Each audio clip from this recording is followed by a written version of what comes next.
नमस्कार दोस्तों, अमेरिका के 6th जनरेशन के स्टेल्थी टेक्नोलॉजी वाले B-21 रेडर ने अपनी पहली फ्लाइट ही पूरी की है, लेकिन क्या चाइना ने इसको हवा में ही डिस्ट्रॉय करने की पूरी स्ट्रेटेजी भी तैयार कर ली है? ये सारी डिटेल्स जानेंगे इस वीडियो में।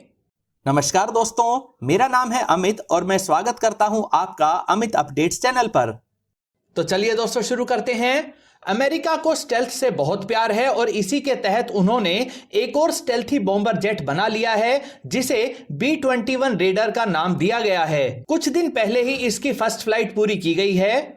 उम्मीद की जा रही है कि 4 to 5 इयर्स की टेस्टिंग के बाद इसे 2027 या 2028 में अमेरिकी एयरफोर्स में शामिल कर लिया जाएगा। 6th जनरेशन के इस एयरक्राफ्ट को अभी सिर्फ 1 या 2 बार ही उड़ाया गया है, लेकिन अभी से इसकी सारी कमियों को चाइनीज एनालिस्ट ने पहचान लिया है और इस सुपर स्टेल्थी बॉम्बर जेट को हवा में ही एलिमिनेट करने का प्लान भी चाइना के पास मौजूद है। ऐसा दावा किया जा रहा है चाइनीज रिसर्चर्स की एक टीम के लीडर एसोसिएट प्रोफेसर चेन जुन के द्वारा। कैसे चाइना इस सुपर स्टेल्थी जेट को काउंटर करेगा, ये जानने से पहले इस नए B-21 रेडर के बारे में जानते हैं और ये भी जानते हैं कि यह मौजूदा B-2 स्पिरिट बॉम्बर जेट से कैसे और कितना अलग है। B-21 रेडर जेट प्रोग्राम की शुरुआत 2011 में हुई थी। इसे अमेरिकी कंपनी नॉर्थरोप ग्रूमैन बना रही है। अभी तक सिर्फ इसका एक ही प्रोटोटाइप बनाया गया है, लेकिन इसे बनाने की जरूरत ही क्यों पड़ी? अमेरिका के पास पहले से ही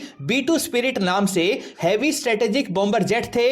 B-2 स्पिरिट 11,000 किलोमीटर की रेंज रखता है और यह दुश्मन के एयर डिफेंस सिस्टम को चकमा देते हुए एक साथ 16 न्यूक्लियर हथियारों को गिराकर वापस आ सकता है। इस तरह के टोटल 132 स्टेल्थी बॉम्बर जेट्स को बनाना था, लेकिन यूएसएसआर के काफी सारे टुकड़े होने के कारण अब इनकी ज्यादा जरूरत नहीं बची थी। इसीलिए 132 की जगह सिर्फ 21 B-2 स्पिरिट जेट्स को ही बनाया गया। आखिरी B-2 स्पिरिट ईयर 2000 में बनाया गया था, यानी पिछले लगभग 23 ईयर से कोई नया स्टेल्थ बॉम्बर जेट अमेरिका ने नहीं बनाया था। लेकिन इसी बीच अचानक से चाइना के रूप में एक नया चैलेंजर देश अमेरिका के सामने आ गया, जो इकोनॉमी और मिलिट्री दोनों पैरामीटर्स पर अमेरिका को चैलेंज कर रहा है। चाइना के बड़े साइज और मजबूत एयर डिफेंस सिस्टम्स की कैपेबिलिटीज को देखते हुए एक नए टाइप के स्टेल्थ बॉम्बर जेट की जरूरत महसूस की गई, जो ना सिर्फ न्यूक्लियर मिसाइल्स को कैरी कर सके, बल्कि जो इंटेलिजेंस कलेक्शन के साथ साथ एक्चुअल लड़ाई के दौरान हवा में उड़ता हुआ कमांड सेंटर व बैटल मैनेजर भी बन सके। यह नेटवर्क सेंट्रिक भी बनाया गया है ताकि हर तरह की इंफॉर्मेशन को रियल टाइम में अवाक्स जेट्स, ट्रैकिंग सैटेलाइट्स व ग्राउंड स्टेशंस तक भी पहुंचाया जा सके। अगर इस नए बनाए गए B-21 रेडर को B-2 स्पिरिट के साथ कंपेयर करें तो यह साइज में उससे काफी छोटा है। B-21 का एम्प्टी वेट 32,000 किलोग्राम है, जबकि पुराने B-2 स्पिरिट स्टेल्थी जेट का एम्प्टी वेट 71,000 किलोग्राम से भी ज्यादा था। मैक्सिमम टेक ऑफ वेट की बात करें तो यहां भी B-2 स्पिरिट लगभग 2 टाइम्स ज्यादा वेट के साथ उड़ सकता है। इंजन्स की बात करें तो पहले वाले B-2 स्पिरिट में 4 इंजन लगाए गए थे, जिसमें हर एक 77 किलो न्यूटन की थ्रस्ट को जनरेट करता था, यानी चारों इंजन्स की टोटल थ्रस्ट 308 किलो न्यूटन थी।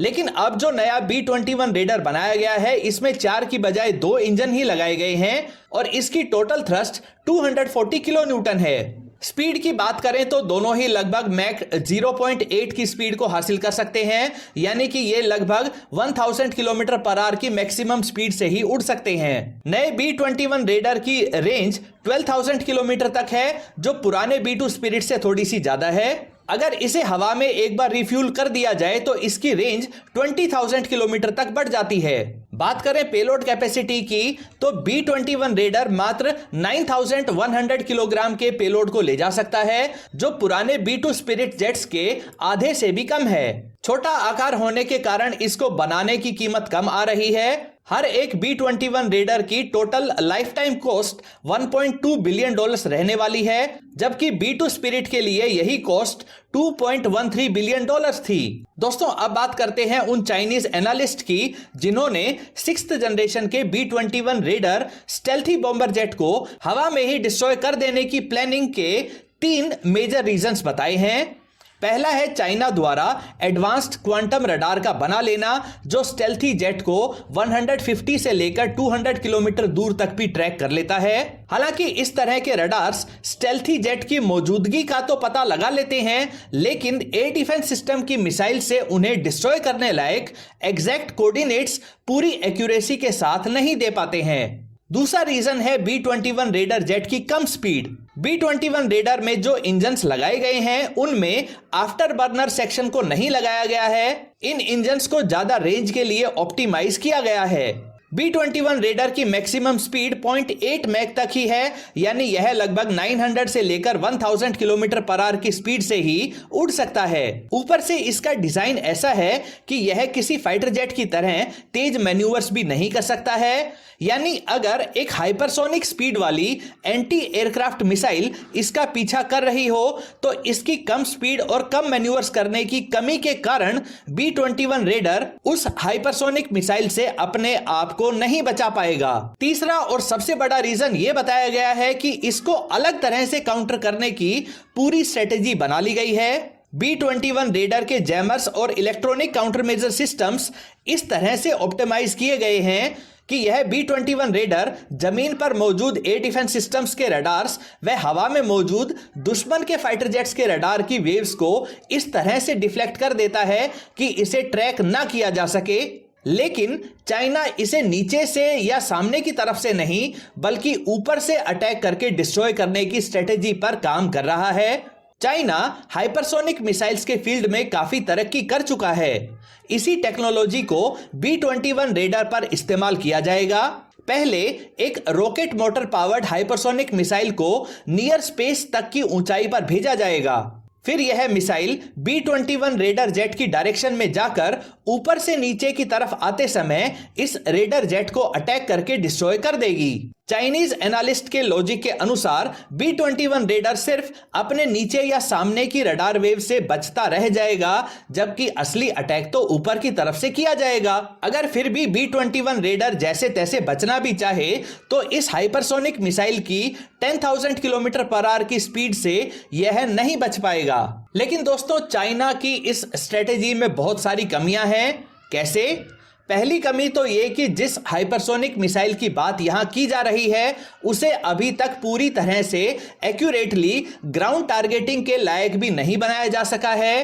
वैसे भी जिस टाइप की रॉकेट मोटर वाली हाइपरसोनिक मिसाइल की बात की गई है वह आकाश में काफी ऊपर तक जाती है और फिर इसकी रॉकेट मोटर इससे अलग हो जाती है। उसके बाद इसका मेन इंजन स्टार्ट होता है और यह ग्लाइड करते हुए आगे बढ़ती है। इस ग्लाइड करती हुई हाइपरसोनिक मिसाइल का डिजाइन ऐसा है कि इसमें रडार सीकर को लगा पाना ही पॉसिबल नहीं है और साथ ही इसका टेम्परेचर इतना ज्यादा हो जाता है कि अगर इसमें एयर डिफेंस सिस्टम की मिसाइल जैसा रडार सीकर लगाया गया तो वह खुद ही मेल्ट हो जाएगा। इस हाइपरसोनिक ग्लाइड व्हीकल की स्पीड जरूर 8,000 से लेकर 10,000 किलोमीटर पर आवर तक भी हो सकती है, लेकिन इनके लिमिटेड मैन्यूवर्स को प्री प्लान्ड तरीके से इनके सिस्टम में फीड करके इन्हें लॉन्च किया जाता है, यानी ये एयर डिफेंस सिस्टम की मिसाइल्स का काम नहीं कर सकती हैं। अगर फिर भी मान लिया जाए कि चाइना ने जैसे तैसे हाइपरसोनिक ग्लाइड व्हीकल को एयर डिफेंस सिस्टम की मिसाइल्स जैसी कैपेबिलिटी वाला बना भी लिया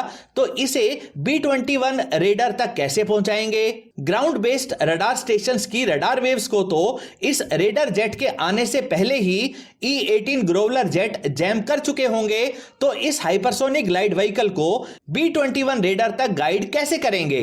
तो कुल मिलाकर कहें तो चाइना इस रेडर जेट को रोकने की काबिलियत फिलहाल तो नहीं रखता है, लेकिन फिर भी ऐसी रिपोर्ट्स को जानबूझकर पब्लिश करवाया जाता है ताकि खुद के सोल्जर्स का मोराल हाई रख सकें और दुश्मन को कंफ्यूजन में रखा जाए। इसी स्ट्रेटेजी के तहत चाइना की तरफ से बार बार ऐसी रिपोर्ट पब्लिश करवाई जाती हैं जिनमें अमेरिकी एयरक्राफ्ट कैरियर्स को टारगेट करने वाली मिसाइल्स को एक रुके हुए स्टैटिक मॉडल पर टेस्ट करके दिखाया जाता है, जिसमें एयर डिफेंस सिस्टम की कैपेबिलिटी भी नहीं होती है, जबकि वास्तव में अमेरिकी super carriers 50 kilometre per hour की स्पीड से अपनी लोकेशन को लगातार चेंज कर रहे होते हैं और इनको सुरक्षित रखने के लिए साथ चल रहे fleet ships multi layered air defence system का इस्तेमाल करते हैं। दोस्तों, आपकी राय में क्या चाइना स्टेल्थ टेक्नोलॉजी के मामले में अमेरिका के बराबर पहुंच गया है या सिर्फ फेक क्लेम्स ही किए जा रहे हैं? अपनी राय कमेंट सेक्शन में जरूर लिखें।